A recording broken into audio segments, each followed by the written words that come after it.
ತಿರುಮಲ ಶ್ರೀ ವೆಂಕಟರಮಣ ಸ್ವಾಮಿ ದೇವಸ್ಥಾನಕ್ಕೆ ಹೋಗುವ ಲಕ್ಷಾಂತರ ಭಕ್ತರು ತಮ್ಮ ತಲೆ ಕೂದಲು ಮುಡಿ ಯಾಕೆ ಕೊಟ್ಟು ಬರ್ತಾರಂತ ನಿಮಗ್ ಗೊತ್ತಾ?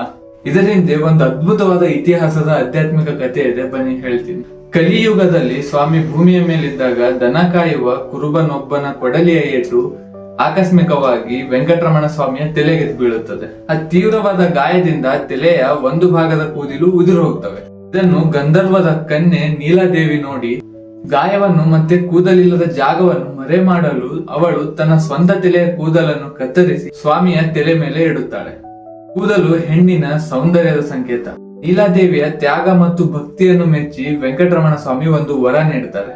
ಇನ್ಮೇಲೆ ನನ್ನ ದರ್ಶನಕ್ಕೆ ಬರುವ ಲಕ್ಷಾಂತರ ಭಕ್ತರು ತಮ್ಮ ಕೂದಲನ್ನು ನಿನಗೆ ಸಮರ್ಪಿಸುತ್ತಾರೆ.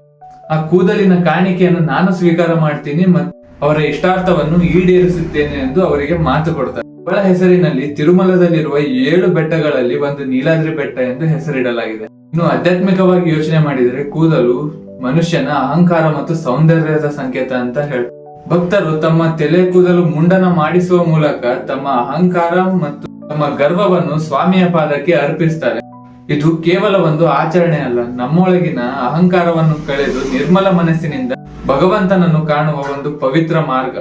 ನೀವು ಎಂದಾದ್ರೂ ತಿರುಮಲದಲ್ಲಿ ಮುಂಡನ ಮಾಡಿಸಿದ್ರೆ ಗೋವಿಂದ ಎಂದು ಕಮೆಂಟ್ ಮಾಡಿ. ವಿಡಿಯೋ ಇನ್ಫಾರ್ಮೇಟಿವ್ ಅನ್ಸಿದ್ರೆ ನಿಮ್ ಫ್ರೆಂಡ್ಸ್ ಮತ್ತೆ ಫ್ಯಾಮಿಲಿಗೆ ಶೇರ್ ಮಾಡಿ.